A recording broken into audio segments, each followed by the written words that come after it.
Today's show brought to you in part by our friends at Santa Anita. Huge weekend for contest players out there. 4-day weekend, 4 contests. And that's making the weekend start on Friday, which I think for many of us, it does for Memorial Day.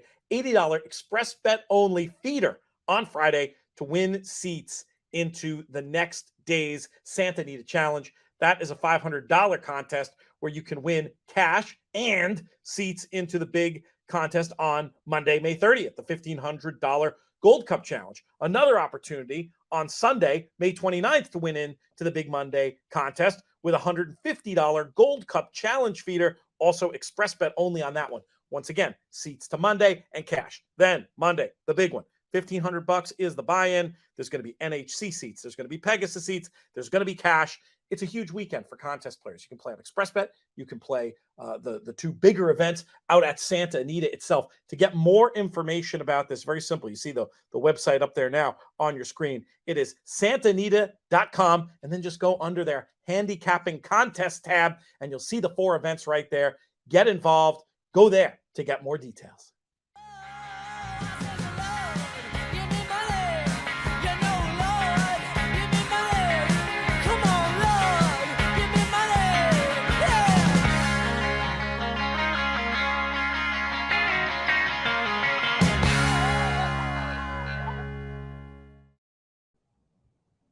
Hello and welcome to the In the Money Players podcast. This is our show for Monday, May 23rd. I'm your host, Peter Thomas Fornatow, back with you in the Brooklyn bunker once again, and happy to be joined by a man coming to you from the planet Texas. Not the usual man we have in here from the planet Texas. So I don't know about that word usual. He's been on more than anybody lately, especially doing, triple duty on the late week shows. I'm speaking of from InTheMoneyPodcast.com, Nick Tammaro. Nick, how are things? Doing great, Pete. How are you? Life is good. Life is good. Tired, man. Slept a lot last night and feel like I could, sleep another day. The Triple Crown weeks when you work, obviously doing the stuff that we do, gets a little crazy. But I don't know why I'm telling you this. You do basically everything I do and then go call the races at night. So I would imagine you need a little bit of R&R too. I could use a respite probably, but I did take those couple of days off early last week, so I'm a little fresher. But no, feeling good and ready to. We've got an exciting few weeks coming up for us on the network with Lone Star's big day next week. We have our Memorial Day Stakes extravaganza for the New York Breds, and that leads us, of course, into BetMakers Day at the races on June 4th. Our friends over there in the Belmont, so a little promo on our recap show. I love it when somebody else does that heavy lifting, so I don't have to be the only one taking care of our people. But you're right. If you're not already planning on playing the horses on Monday, you got to, because we have those 2 partnered events, and then not a partnered event, but maybe something we almost have to do something on Plus. I'm guessing if Maryland are going to pay out their mandatory with all the extra money they get off the off the handle this weekend. So we'll see. We may have even some bonus coverage. Monday going to be a very busy day if you're a horse racing fan. Make sure to block it out. And of course, yes, our main interest with Lone Star and our friends at Naira/NYTHA who are sponsoring that broadcast that day. But you mentioned the Belmont Stakes. Let's go back to last Saturday and talk about the Preakness Stakes won by early voting. This was an instance we've said on the show very recently as a couple of weeks ago. You want to make God laugh, make a plan. Well, this is the opposite example where connections of early voting not only concocted a plan that they pulled out to perfection, but right down to the ride and what Jose Ortiz was able to accomplish during the running of the race. He earned a 105 buyer speed figure in victory, a figure that I think looks pretty legit, though you're the expert on that. I'll throw it to you. But all in all, let's start with the winner. What'd you think of early voting? Yeah, as far as the figure goes, this looks like a very straightforward day of figure making. It was a variant that I don't think was split. It looks like it was consistent throughout the day. So seems like a very reliable figure. I think people have to remember and understand that these horses are getting better. They're going to get faster as time goes by. And, hats off to the connections who obviously hatched a plan and it worked to perfection. You very rarely have the luxury, I'm sure, as a trainer, to have an owner that's willing to say, sure, I'll skip the Derby because I don't think it's in the best interest of my horse to then run in the Preakness. And fortunately, the Preakness means something to Seth Klarman, and the Preakness means something to the racing world. So it's nice that it was viewed as such by one of racing's most prominent owners, if not racing's biggest individual owner.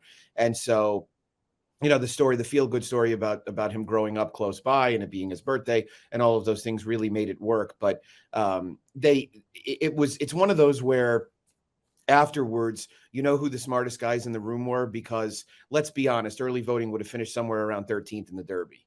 And so they made exactly the right decision. They put him in position to win a classic. He is now in the conversation for the Eclipse Award. He is now a stallion. You know, there are a variety of things that happened on Saturday for him, and they're all good. Not a bad birthday present, getting to stand in the winner's circle there, Pimlico, with the Woodlawn vase nearby. When you talk about him finishing 13th, obviously the pace was the main reason why I think we can agree that the Derby wasn't going to be the race for him. But even the way it played out on track, with him opening up there briefly, and then, to my eye anyway, Nick, appearing to tire a bit, wandering, suggested that, as they suspected, that extra 15th of a mile may have been a little bit of an issue for him. Yeah, it could have been. You know, I think there's probably two interpretations of that final 70 yards or so, one of which is that Epicenter was coming at him. There's no doubt about it. He was getting there and nobody else was really moving at that point in time. I think that it's probably 40% early voting tiring and 60% gamesmanship / race riding by Jose Ortiz. He figured if Epicenter is going to pass me, he's not going to do it on the rail. And that's okay. I think that's a good thing. That's a healthy thing to exist. There was another move by Jose Ortiz in this race. There are actually a couple of them. He looked for Epicenter twice. And I think he was a little surprised both times. But you'll notice, as Armagnac is about to clear in front of him in the first probably 3/16 of a mile, he looks over his right shoulder to see where Epicenter is. And then halfway down the backstretch, he looks underneath his legs to see if he sees Epicenter then. And so it might not have only been Steve Asmussen that was surprised by where Epicenter was in the first 3/4 of a mile of the race. I think Jose Ortiz was too. And so I thought those were both kind of interesting.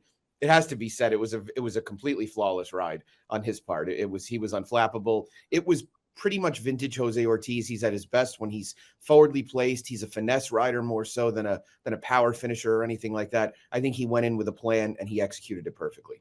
It's very well put, and you bring up a lot of good things there. We'll, of course, have to talk about the ride on Epicenter. I did a little written piece where, you know, during the race, I was screaming at Rosario. Of course, then we have the ability to watch the tape, and you can see that there can be more than one thing at play. I mean, I just felt like he was not, well, clearly he wasn't in the position where you wanted to be, being far off the pace on that day. Now, granted, we did see some horses make closing runs, but I think it's safe to say that the track was, we'll put it mildly and just say it was kind to speed.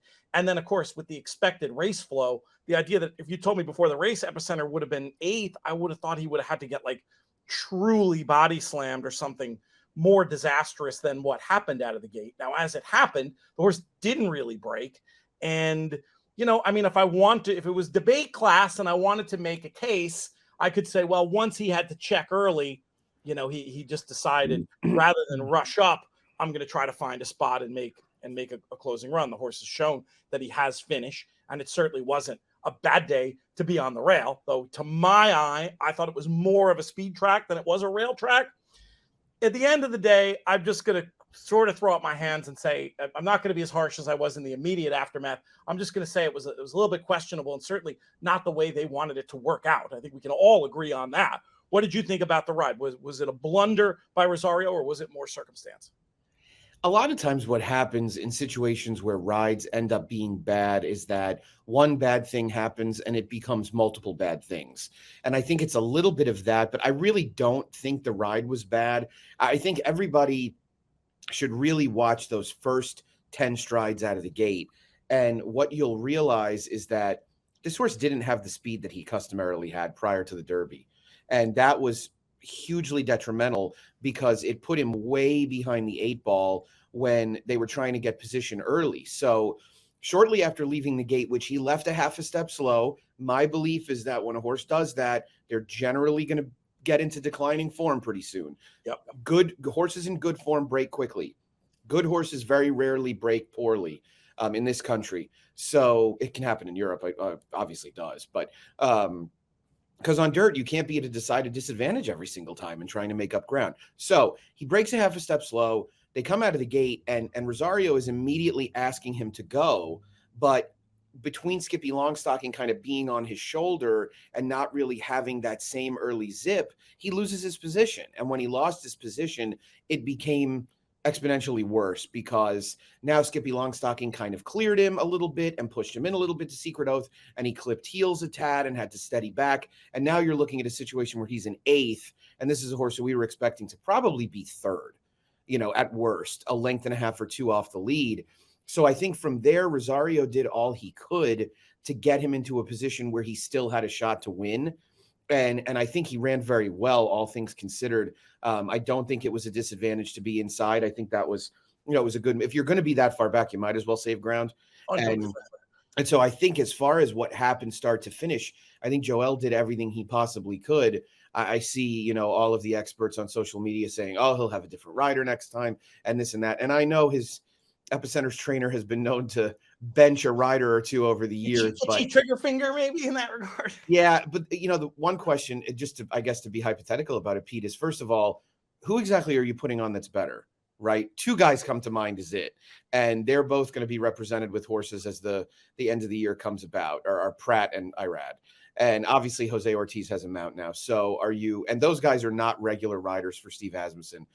The irony of irony, I guess, would be Ricardo Santana getting back on the horse.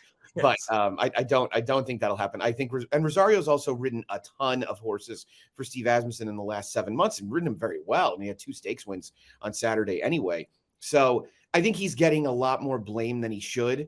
And perhaps I'm giving Jose Ortiz a bit more credit than I should, because riding a speed horse often is kind of a turnkey operation. But I don't think it was as perplexing and as disappointing as it might have been in the initial reaction from the race. You bring up some really key points, and I think the most interesting one and the one that people could really take something from that's going to help them cash tickets in the future is that idea of horses who start to break poorly as an indication of overall declining form. I think Arrogant, for me, is the poster child for this. In his post Dubai World Cup efforts, it just felt like, he lost that alacrity and he still had he was so dull. Yeah, exactly. And here's the thing. I mean, I'm tempted to say in the reading of the race that the horse wasn't more forward because Rosario grabbed too quickly. And now I really want to watch the first 10 strides again, because I did think there was a moment where he could have been aggressive.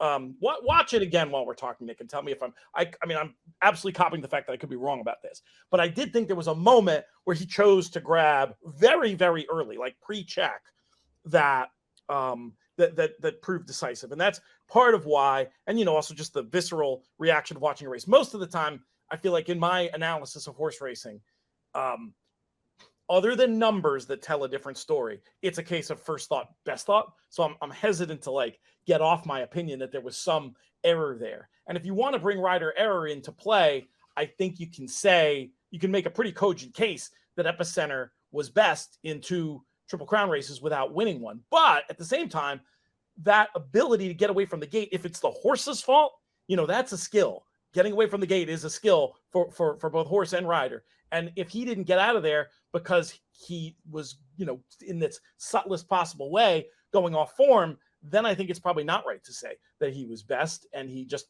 ran a really good race and was second best. And I'll say this, the fact that he's already been ruled out of the Belmont Stakes, that does nothing to dissuade me of the idea that it is more of the declining form situation than the rider error situation. God, I'm going to get splinters in my ass, Nick, from sitting on the fence so much lately on the show between this issue and the extension of the Triple Crown series, which we'll get to in a minute. But looking at that replay again, is there anything to what I'm saying? Or, is it Rosario's trying to get him to go forward and he's just not?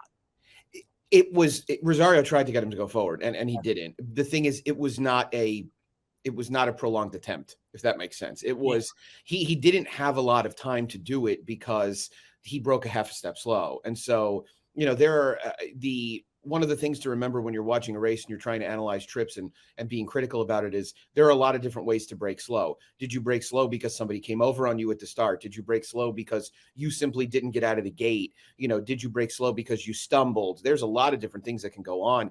And one of the biggest mistakes you can make is assuming that a horse had some kind of trouble because they broke slowly. There are also situations where breaking slowly can be an advantage. They are definitely in the minority of the time.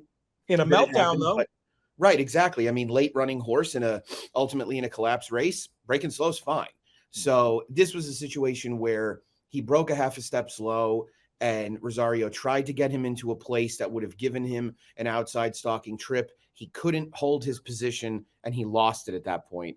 And I think the biggest issue that you run into is that he ultimately has not had as much speed in his last 2 races, and that has been hugely detrimental. Now, it was huge. I should say it was hugely detrimental on Saturday. It really wasn't in the Derby. The fact that he was taken back in the Derby was an advantage. So I think it's going to be key for us to really look going forward if when Epicenter comes back, if he is a fast horse early, because, you know, he made his money this spring as a speed horse. And that's really going to be the key. So if he's able to do that, then he'll become much better. The other thing that you remember about these particular connections is that, you know, they had an incredible 2017 with Gunrunner, and it had everything to do with him becoming a speed horse again. Yep. And they stopped rating, they stopped relaxing, they just put him on the lead, and he ultimately blossomed incredibly. It'll be very interesting to see. Unfortunately, we're not going to see it in the Belmont Stakes. We're going to get to the Belmont and the Triple Crown question before we get out of here, but let's run down through the field and see if there's any other observations that either of us want to share about some of these other runners. I do think that Creative Minister's big run did point to the idea that Sean Borman had espoused on the Pro Player show that the previous figure was a little bit low. And I feel like he franked the idea that allowance race was a little bit faster, ran a big race, and looks to me like a key player potentially when you look at his pedigree heading into the Belmont Stakes in 3 weeks' time. What do you think about Creative Minister and his chances going forward? Yeah, I think he has kind of a last man standing type of chance. You know, he's not really getting better at the rate that they're all getting worse, which is probably me being a little unfair. But he did run a fast race by his standards. I think he got 100 buyer. Yeah. And so I think he now becomes a prime contender for the Belmont. I imagine, gosh, off the top of my head, based on who's slated to go, I could only really see Mo Donegal, Rich Strike, and as crazy as it sounds to say that, and maybe one other horse taking more money than him.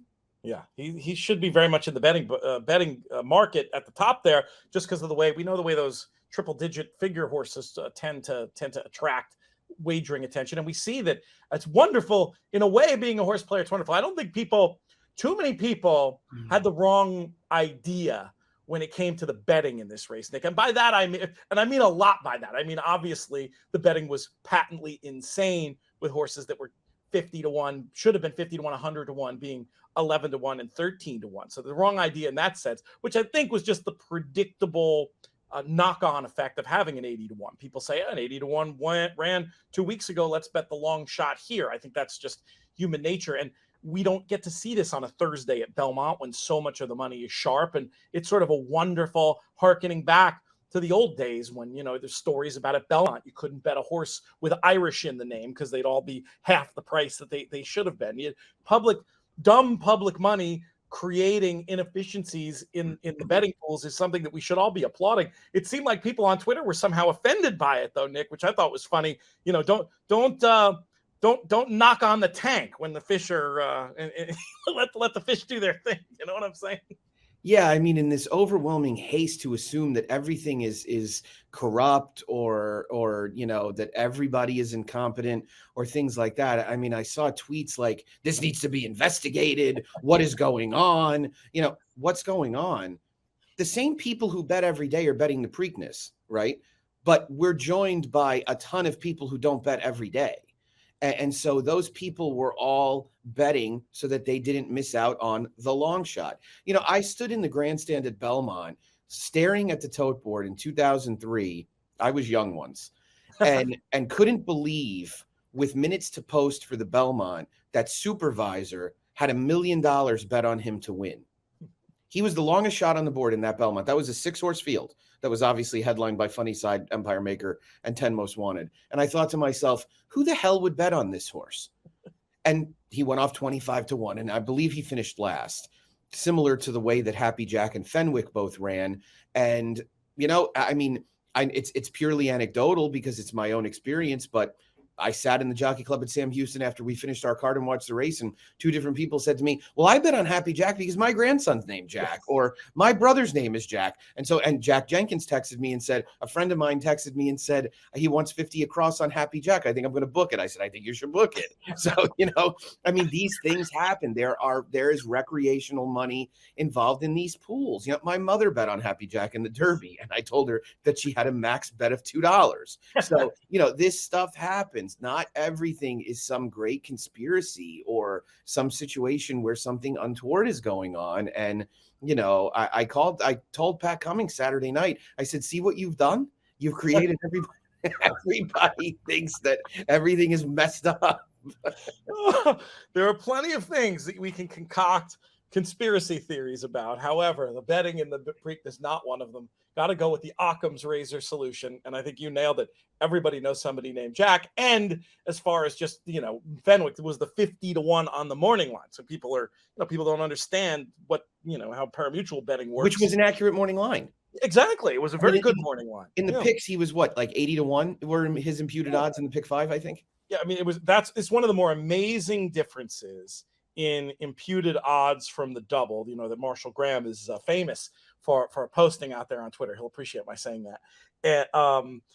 It's just incredible the differences in prices. Now, the idea of this for the uninitiated is that double, normally in a parimutuel market, the bigger pool is going to be sharper, I would think, but not so on these Triple Crown days. And the idea that anybody who's betting a bet that connects the winner of the Black Eyed Susan to the Preakness is going to have some clue of what they're doing, as opposed to the pure recreational money that we see. And so it's very interesting to examine the differences. You can do that. Follow Marshall Graham at Truxton Stables on Twitter, and you'll get a chance to see the numbers I'm talking about. But yeah, the Occam's razor solution, you absolutely nailed it. It's just silly public money. We should be happy about it. We should be thinking, how can we get these people to bet more than 3 times a year is what we should be thinking. And that's a question we will get to, I promise. But we should talk about the filly, who I feel like speed figures as a tool really came across very well in this race, in the sense that I think she ran her race, and as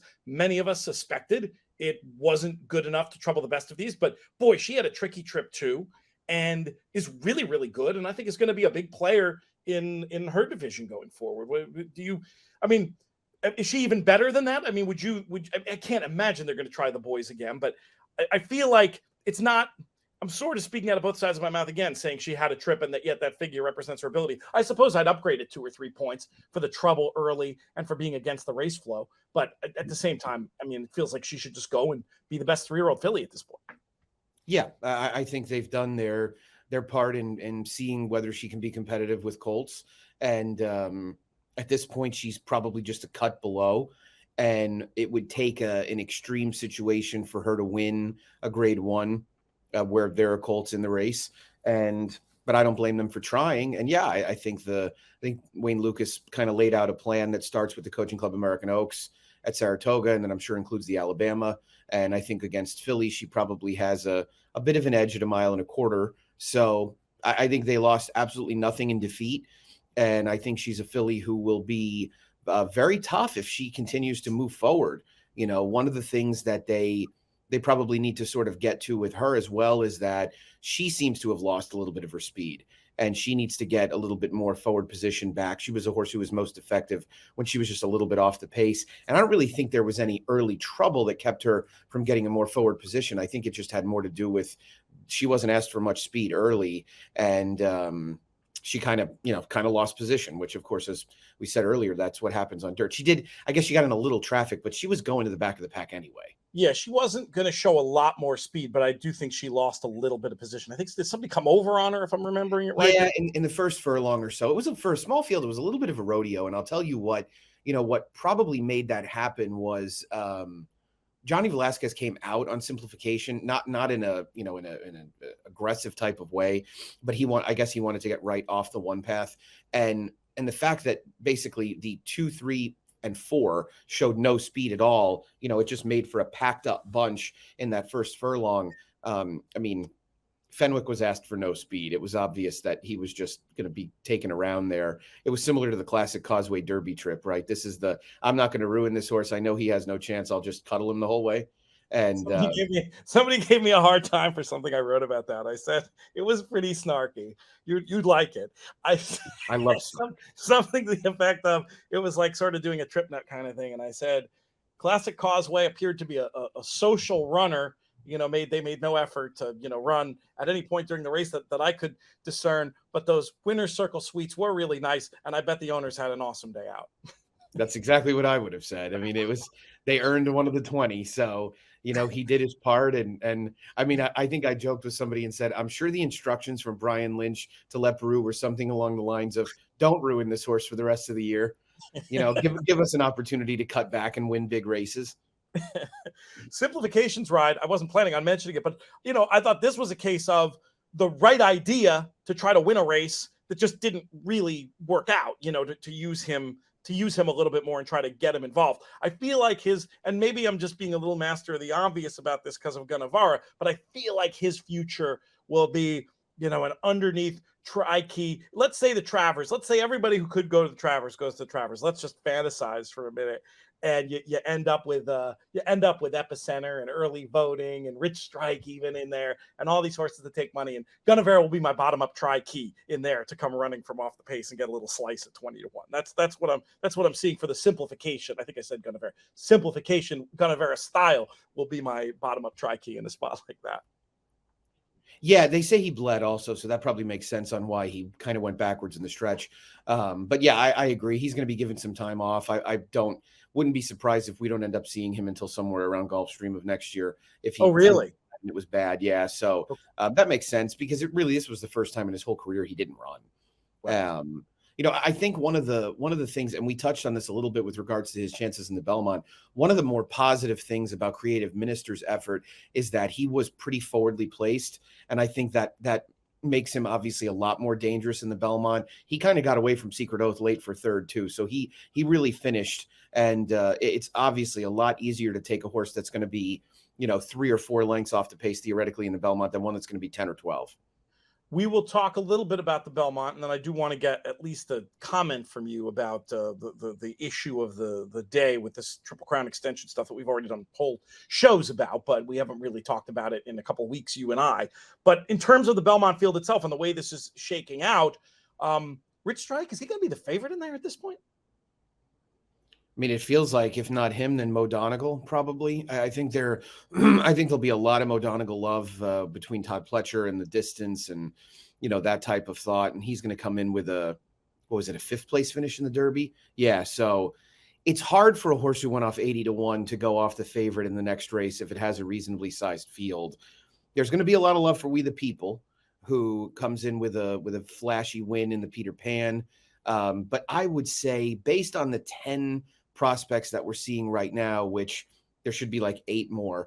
I would say that I'd probably make Mo Donegal a soft favorite and Rich Strike one of the choices. But, you never know, Pete. Look at the reaction that we saw on Saturday. Maybe everybody is going to wish that they bet on him in the Derby and they're going to bet on him in the Belmont, and that might drive his odds down a whole click. The coverage is certainly going to center around him. That that. I mean, he's the whole marketing campaign, isn't he? Yeah. It is, of course, as a racing fan, I had that one moment, the right past the wire. Man, what a race it'll be if we get to see Early Voting and Epicenter come back in the Belmont against Rich Strike. What an easy way to market and tell, and then of course you realize very quickly that none of it's going to happen. Now Early Voting, no surprise, a horse that they were concerned about the 1.25 miles for, wasn't going to probably be running in this Belmont under any circumstance. I do think, and it's interesting because it gets back into what we were talking before about Epicenter and this idea of him maybe being a little bit off form. I mean, I have to say, I think it is. I still am remaining agnostic in this, but I do think the way that this Triple Crown has played out, and less so about Rich Strike not coming back at the Preakness, and almost more so about Epicenter not wanting to go on to the Belmont, I think it's a relevant data point in the Randy Moss favor of the argument. Now I know you espouse the idea of tradition. When we talked about this a couple weeks ago, you talked about the idea of these high level connections, in many cases even owing it to the game to try to compete in these biggest races on the biggest days. I don't know if you got to hear Randy's thoughts on this. I was just curious if your thinking has been affected at all, if you're still full on 3 races in 5 weeks and that's the way it's got to be. Yeah, I mean, that would be my preference for sure. I think there are 2 different arguments going on, and I think people are misinterpreting Randy's a little bit. Randy is not trying to make the Triple Crown easier. He's trying to increase the participation of horses in all 3 legs. And it's pretty tough to argue with what he's saying, in the sense that few Derby horses are participating in the Preakness, and even fewer horses are running in all 3. In fact, in this particular year, it's 0. And I believe last year it was 0. There might have been 1. I can't remember. It's typically been 1 or 0, I feel. Yeah, it's generally been right. It's generally been close to 0. And that's not to say that there have been years where horses have run in all 3 and gone on to have perfectly fine campaigns. Will Take Charge ran in all 3 and lost the Breeders' Cup Classic by a head. So, it's something that can be done. He also won the Travers. So there's that part of it. I don't think we need to make the Triple Crown easier. In fact, I think elongating the series is going to make it exponentially harder. Yeah. You're going to invite in a ton of new fresh horses. You're going to ask a horse to now hold their good form for 10 weeks as opposed to 5. And that's going to make it significantly harder. So I think there's also a little bit of recency bias when you're looking at the Pimlico card and the Preakness field, and you feel like, oh God, I mean, look at what this has become. And it's also important to remember that those were a bunch of $100,000 stakes races. So, I mean, they weren't exactly going to lure the type of fields that Belmont Day or Derby Day do. With due respect to the folks at the Stronach Group that are trying to do everything they can to put together a good card, you're not going to get the field for $100,000 in the Jim McKay Turf Sprint that you are in the Jaipur. And so that part is understandable.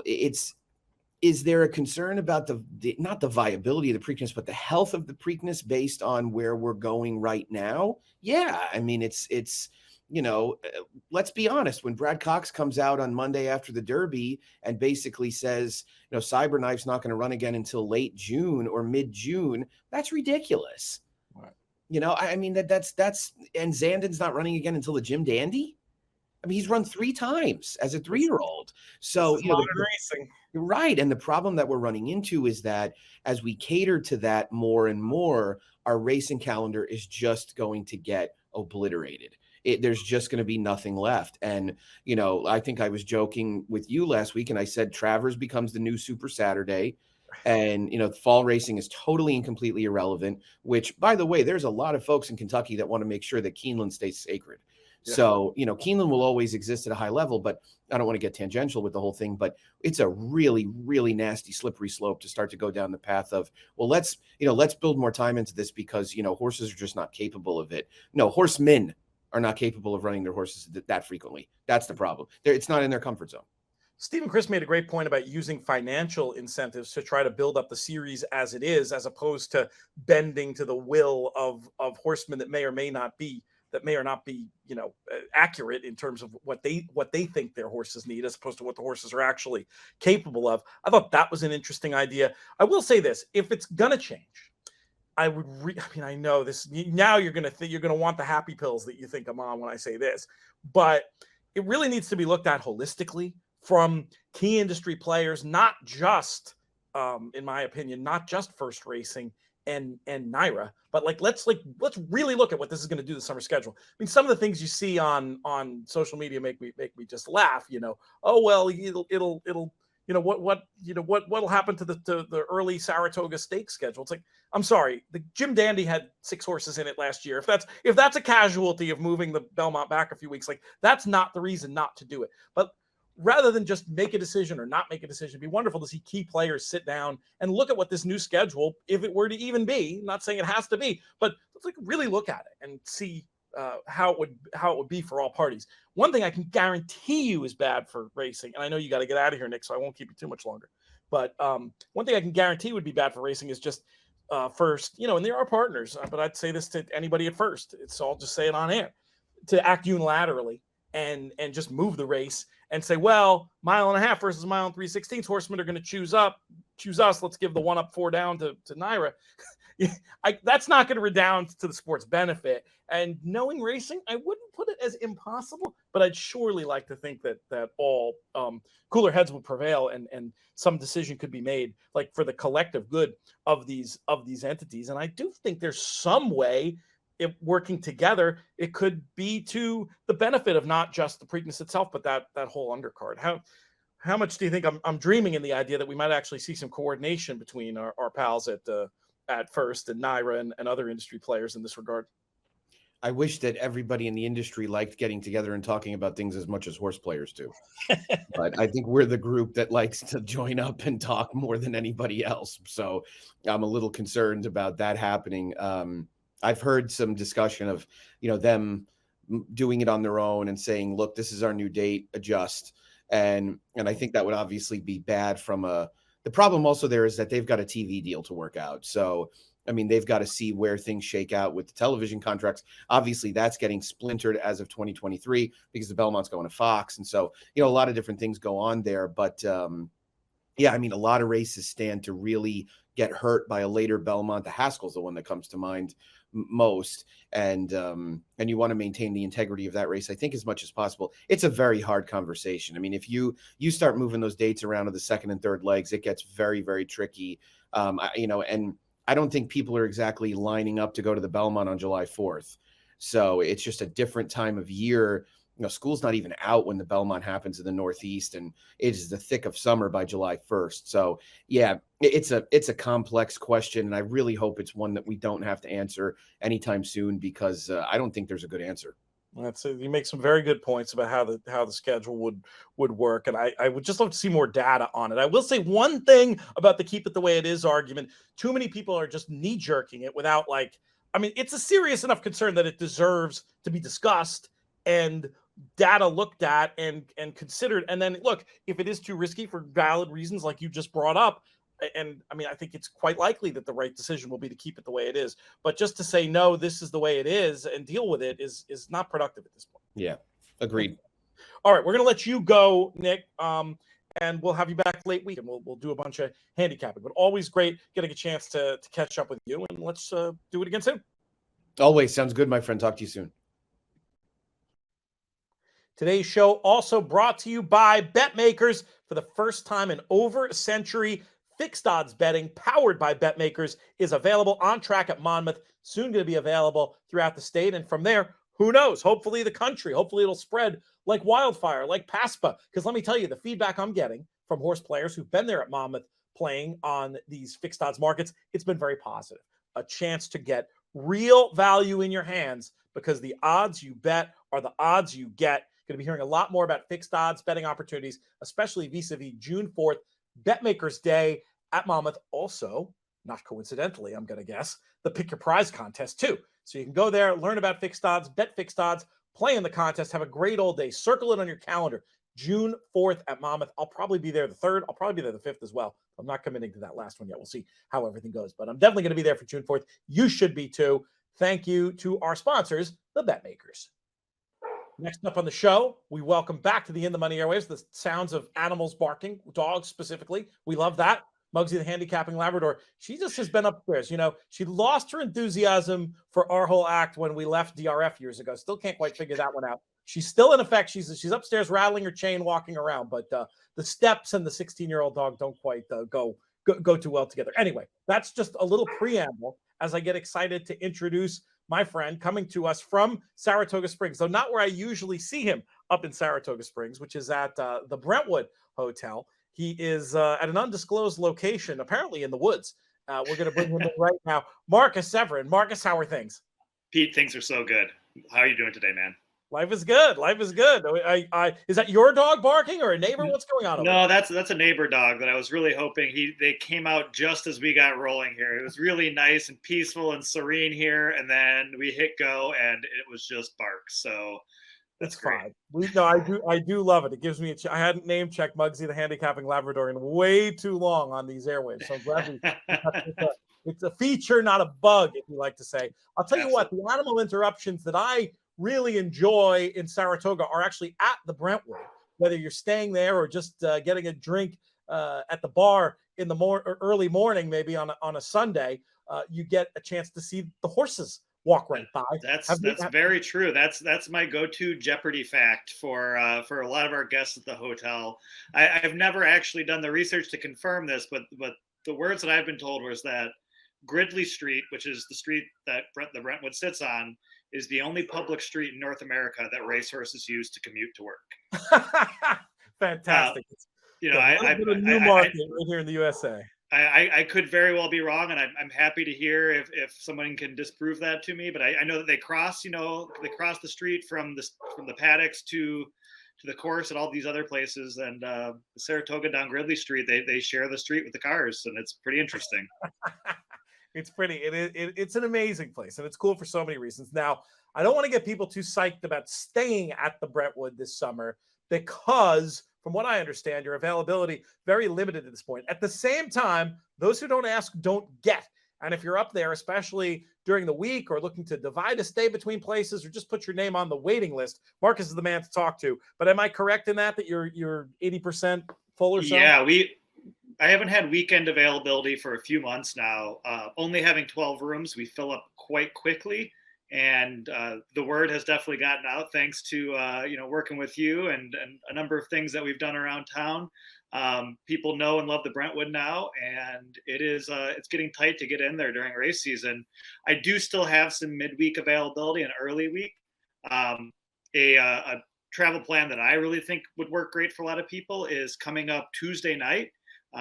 It's still a dark day, but being that you can possibly get into a few more restaurants where it's going to be tougher to get into later in the week. You go out, get a nice meal on Tuesday night, get up early, go to the track first thing in the morning, spend the whole day at the track, crash at the Brentwood one more night, and then you head home Thursday morning. And that sounds like a pretty great little midweek getaway to me. It sounds fantastic. And of course, a lot of people we know from our stats are in the New England, New York, New Jersey area. Certainly a place you could consider going up for a beautiful fall weekend. How's your fall looking?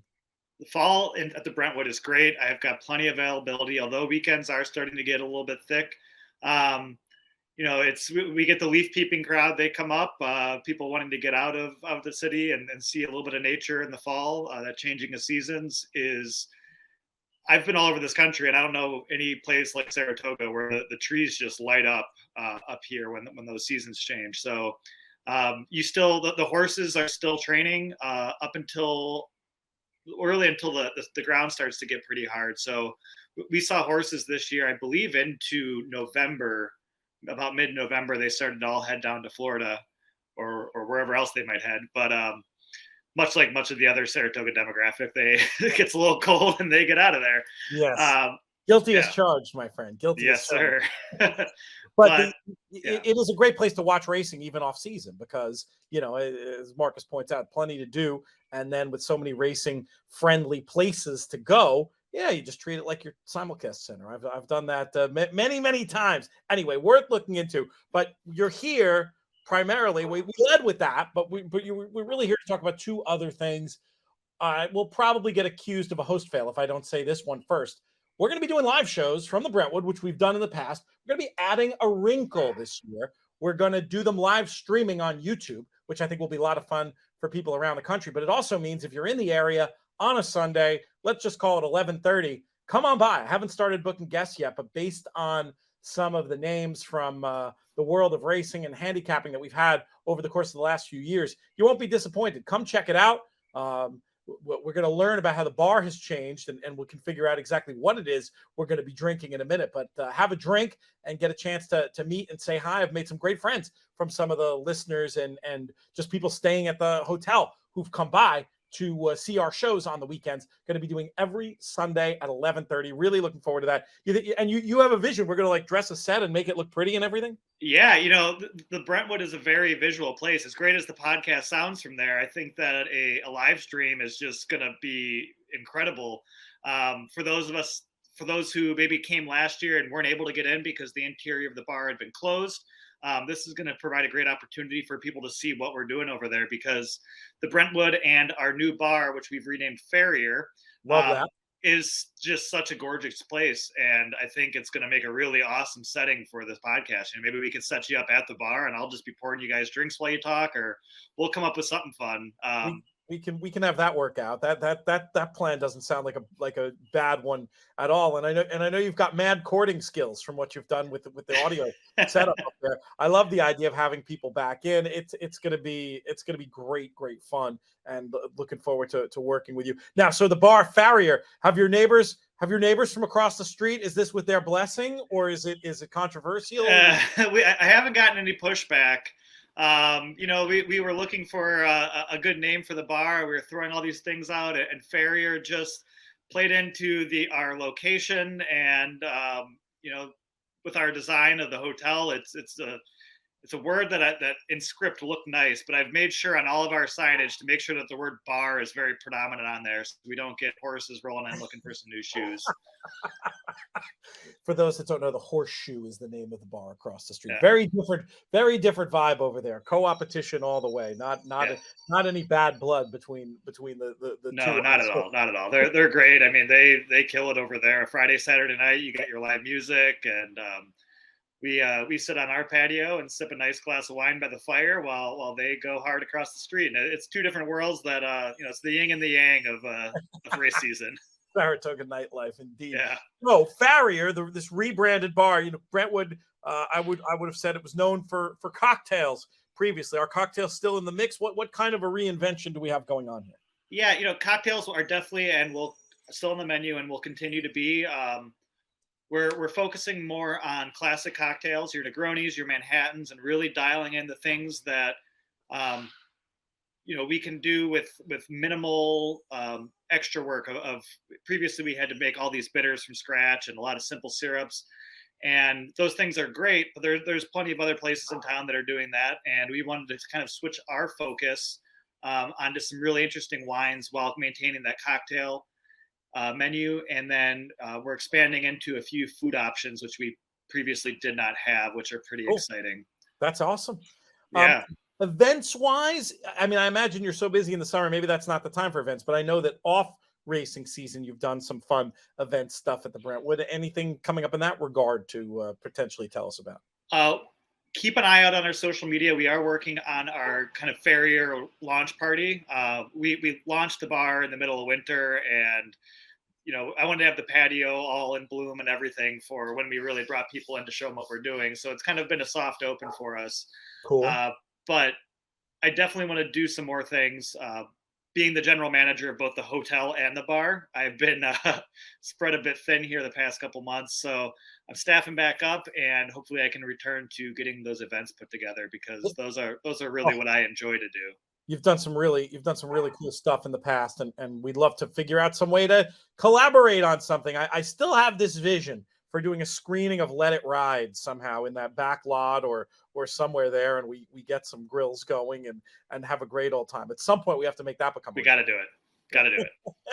And last question for you. I think I know the answer, but I'm relieved to hear it when you mentioned the idea of going to more of a wine focus. I was wondering if you were going to go full on wine bar. I just want to make sure on a Sunday morning while I'm doing the show, I can get my spicy Bloody Mary with a beer back. Because knowing how Saturday nights are in Saratoga, I think I'm going to need that Sunday if I'm going to be my best on air. It's a Sunday morning staple at the Brentwood. We're still playing around with our weekend hours, but definitely we'll be open for our handicapping happy hour. Bloodies and mimosas will be flowing as always, and maybe we'll come up with a couple new things to put on the menu too. I like the sound of it. Yeah, there are some fun breakfast drinks. Actually, we'll talk about that offline. We'll leave that production meeting for outside the show. Marcus, thank you so much for coming on. We encourage people to check out Brentwood and Farrier. Tell them where they can find you, website and on social. Yes, so www.brentwood-hotel.com for all things reservations. You can navigate as well through that to the Farrier website. Social media, we are at farrier.bar for the bar, obviously, and at Brentwood-hotel, I believe. I'm going to actually double check that here. I was, you caught me a little off guard. Brentwood, I'm sorry, _Brentwood to follow the hotel, but then farrier.bar for the bar. Let's do it. All right. Good stuff, Marcus. We'll be talking soon. All right. Thanks, Pete. Take care. That's going to do it for this edition of the show. We want to thank Marcus Severin from the Brentwood and, of course, Nick Tammaro for stopping by as well. Sponsors of this show, Bet Makers and Santa Anita, will thank them, as well as our founding partners, 10 Strike Racing. Great fun with some of the 10 Strike crew this weekend at the Preakness. Big weekend for them in a lot of different ways. So congrats to our friends at 10 Strike and Marshall Graham in particular for his owning a relative of the Preakness winner. Not too bad. Not too bad, is it? Okay, who else? Thoroughbred Retirement Foundation. Oh, I meant to say this earlier. We've still got a few bottles of the new whiskey that Doug O'Neill and Mario Gutierrez have signed to commemorate the 10th anniversary of I'll Have Another. It's also got the great new Derby poster label on it, which I particularly attractive this year. You can get those. The company is out of Louisville, Louisville Stoneware, but the easiest way to get the link, trfinc.org/players. Get these while they last. Really, really cool bottle. Check it out. Who else? We'll thank producer Craig. We're making him work a little bit overtime. And how about Drew Coatney, the business manager here at In the Money Media, our creative officer? What do we call him? The chief creative officer. That's Jonathan Kitchen. We'll thank him as well. I'm Peter Thomas Fornatown. May you win all your photos.